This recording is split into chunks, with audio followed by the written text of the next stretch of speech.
These are some of the most wasteful things that I and you guys have seen on the internet in recent months. Let's talk about them, why they're wasteful, and what we should be doing to avoid them. Hello everyone, it's Emma and welcome back to my channel where we talk about all sorts of things zero waste, focusing on free, easy, and fun ways to live low waste. I talk a little bit fast, I'll admit, but good news, YouTube has a gear icon right here. You can change the speed of the video to match whatever you need. I've been seeing a lot of wasteful videos on the internet, wasteful trends, and I thought, let me hear your guys' most wasteful trends that you have seen on Instagram. You guys submitted them. You will get my full reaction. We'll talk about why it's wasteful and so forth. This inspiration is from Shell Bizzle. She did these videos in the past. I don't know if she does them anymore. But let's get into it. This is the first video we're going to watch, and along the same topic that a lot of you mentioned on Instagram, and that is the reusable water bottle craze. This has been going on for years. It started off with Hydro Flasks, then it transitioned to like the Awala, and now it's Stanley. But Stanley Cups are a new type of craze because, you know, like with Hydro Flask, everybody was like, yeah, I have an Nalgene, but I'm going to throw it away and buy a Hydro Flask because that's what's cool. And you know, same thing happened with Stanley at first, but now Stanley is its own separate trend in that it's like becoming a collector's item. I just had a friend post this new like floral Stanley collection and be like, I want one of them all. I'm like,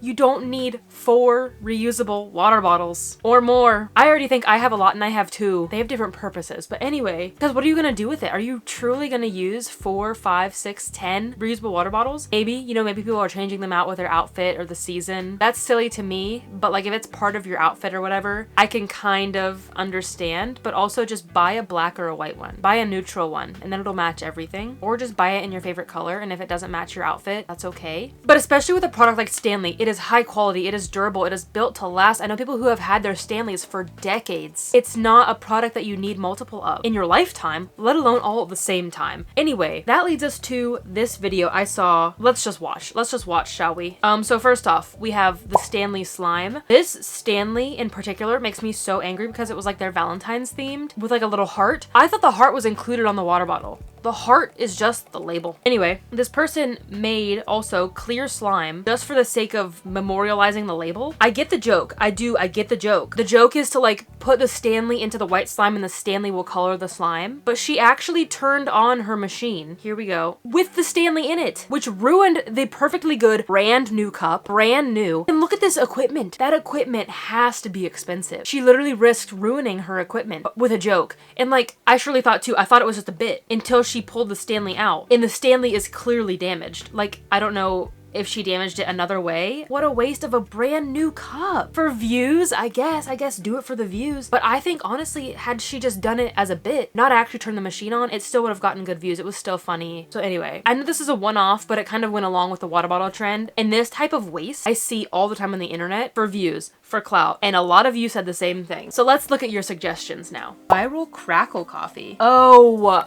yes, I know what they're talking about. So this Viral Crackle coffee, by the way, if you want to check out my eco-friendly bug itch review, it is now live. But basically, you need a clear plastic disposable cup at home to make your coffee in. You line your clear plastic cup with like melted chocolate. You put your coffee in, you crinkle the cup, and now like there's chocolate bits in your coffee, fun, and then you can kind of like see through the cracks your coffee. It's fun, it's aesthetically pleasing, but it's literally encouraging people to buy disposables to use at home. And I doubt anybody's cleaning out these cups because they're covered in melted chocolate. It does look tasty. It does look fun to crack, but it's actually not that aesthetically pleasing. It's kind of ugly. What a waste of a plastic cup. Oh my gosh. Another very, very common one that we got on Instagram was like restocking your fridge, your pantry, your laundry room, etc. And these videos also make me extremely mad because people are going out and buying brand new plastic containers that are aesthetically pleasing. They're buying products in single-use materials, dumping them into the reusable containers,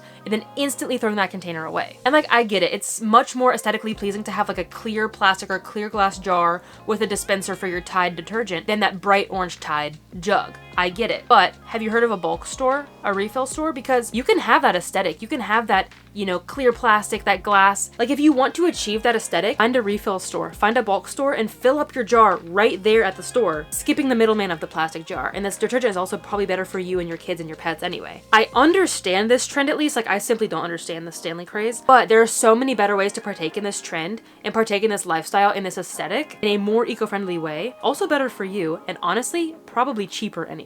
Also understand the video. These videos are so satisfying to watch. It really is sad how much waste comes from these restocks. Instantly throwing out all of that plastic. It's also just so much work. If that's your vibe, fine, but in the fact that these people are buying all of these containers brand new as well, you can also achieve this look and this aesthetic by buying all of these containers secondhand. This one wasn't as bad as I thought it was because like this person's still keeping the single-use plastic stuff on the shelf. It's a little less aesthetically pleasing. It looks like it's for a family. So yeah, there's still a lot of single-use plastic, but you're still getting use out of it. It's intended use and not just instantly throwing it away. And this is something, right? Like not every parent or every person has the ability to make zero waste snacks from scratch every single week, every single day. I'm not here to criticize parents or anybody for using single-use plastic. I use single-use plastic. When you're buying stuff in single-use plastic just to dump it into a different container to throw that plastic away instantly, you're not even getting any use out of that single-use plastic. That's what I don't like about this trend. These kitchen restocks are aesthetic, they're fun, but there's an eco way to do them. So if you're into that kitchen restock, do it in an eco way. Oh my gosh, the one that I suggested, like to give people an example of what they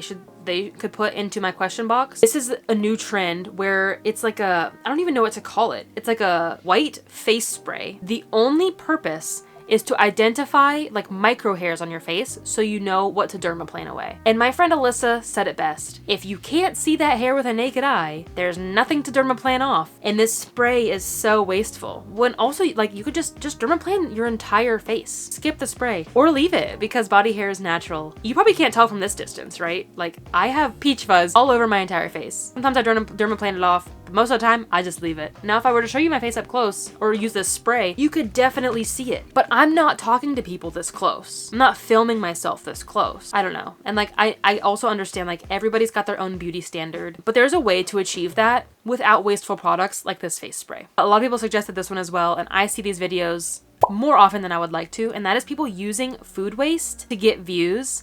Like mixing a bunch of nonsense together in a bowl, purposefully spilling milk or coffee or orange juice all over the place, purposely breaking eggs on each other's heads, like using food that costs money, that takes insane amount of resources to create, and now it's trash. For views, I don't know. I've had plenty of videos go viral without wasting food or money or resources, and there's plenty of people like chefs and other creators who are reacting to and stitching these videos and being like, basically proving that you can make really good food content and get views without wasting food. That's enough. I'm making myself upset by watching more of these. Unfortunately, it does get views. It's very upsetting because again, it's a waste of money, resources. It's creating methane by putting all that food in the landfill. And I guess the message here is too, when you see wasteful videos, like any of these topics we're talking about, do not engage. As soon as you see something wasteful, scroll away. Don't like it, don't comment, don't share it, don't do anything. Even commenting like, this is so wasteful, this is terrible, stop, you're stupid, anything like that, it encourages the algorithm. Like they're gonna get viral, it's gonna feed their ego, and they're gonna keep doing it. One that I see, so I'm on Bookstagram. I love to read, and I started Bookstagram this year just as a little hobby. It's so fun to write in-depth book reviews and make new friends and engage with that sort of content. But oh my gosh, this is common. It's more common than I think it is too. Plenty of people these days, they're e-reader, they're Kindle, they read on their phone, they listen to audiobooks. People love digital books. But I cannot tell you the amount of times I have seen multiple creators talking about how they'll finish a book on their Kindle, go to Amazon or Barnes & Noble, both mega corporations, buy the physical book just to put it on their bookshelf. They're not gonna read it. They might call it like trophy hunting. Like they read a book, buy the physical book, and to put that trophy on their shelf. Again, resources that it takes to create a book. Your money, like you already bought the ebook. Maybe you borrowed it from your library. You're buying a $20 or $30 book just to display on your shelf. And now again, like I'm not trying to come at anybody's hobbies. And like I'm a reader. I'm on Bookstagram and Book Talk. Ugh, but I just simply cannot fathom that amount of money. Like I read, 70 to 100 books a year. Most of them audiobooks. We'll say I read 50 audiobooks per year. 50 audiobooks at $25 a piece? $1,200? $1,200 to put on my bookshelf? Ooh, that's just such a waste of money to me and such a waste of resources. I asked Dan about this, like what his opinion was, and he said if it was a book I truly love and will read again, I'll probably buy it. And I'm like, yeah, totally agree. Like I read The Women by Kristen Hannett earlier this year, the audio version, and I would love to read the physical version and probably read it multiple times because that book is so good. That's an instance where I would buy a book as a trophy. Or rather just buy the book after I had already read it once. And like, I get what she's saying, it is such an achievement because like I can say I read 100 books and it's hard to fathom that. But if I walk past a bookshelf and be like, wow, I read every single one of those 100 books this year, what an incredible achievement. It's easier to physically see that achievement when there's physical books on your shelf. And there are ways to do this. If you want that physical book, you want that trophy, find it secondhand. And the best way you can do that is with thrift books, because thrift books you can search exactly by title. Sure, you might stumble across your book in Goodwill or a secondhand bookstore, but it's so easy to get on thrift books. Type in The Hunger Games and find it for probably half the price or cheaper. And then you still get to have that trophy with less waste, with less money. And that's what I'm also curious, like, are these people buying every single book that they read because, again, like, they want to visualize all 100 books that they read, or just like their 5-star reads? Because I simply could not fathom either. Listening to a book that I was like, that was terrible, I'm gonna go spend $30 on it right now because I want it on my shelf. I'll definitely never read that again. But 5-star reads, I can see that. So many people do it. So many. Okay, that's enough. Again, I'm upsetting myself. Like, these are upsetting. Ooh, another example, I guess, of a wasteful trend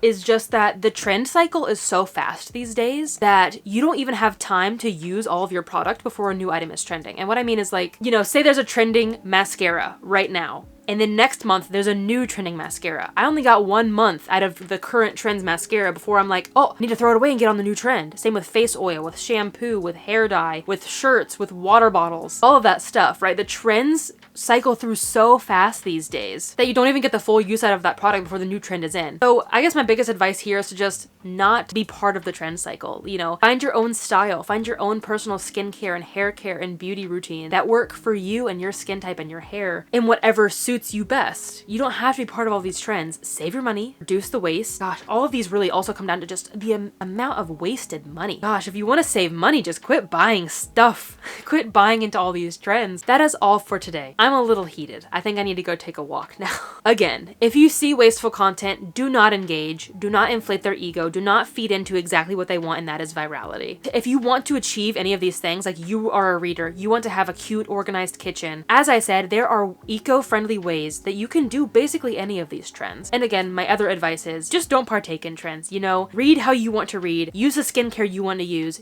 the water bottle you want to use. It's okay if you don't look exactly like everybody else. And I wish more people felt that way. You don't have to look like everybody. You don't have to act like everybody. You can be your own self. Use what you like, do what you like, save your money, save the waste. Oh my gosh, save your money. If you want more ways to save money, I have plenty of options on the channel, from zero waste swaps that save you money to zero waste swaps that are totally free and cost you no money. You can check them all out above and below. Leave your wasteful trends that you have seen down below. Perhaps I can make a part 2 of reacting to these. This was fun. This was a lot more fun than I thought it would be. More enraging also than I thought it would be. So maybe I can make this like a twice a year thing as the trends change. So let me know, did you like this video? What wasteful trends have you seen? Should I make another one? But I will see you in the next video. Until then, save your money, save your waste, and remember that your small actions always make a big difference in the long run. Bye, guys. Hello everyone, it's Emma and welcome back to my channel where we talk about all sorts of things talking about zero waste. Trying to go away? Here. Go over there. Oh, he wanted to get through. Go on to bed. I'm gonna move soon and then you can sit back up here. But I need this bench to film. You wanna come up here? I'll do anything for you. Go on. Can you share? Oh, that's nice. You'll share with me. Thank you.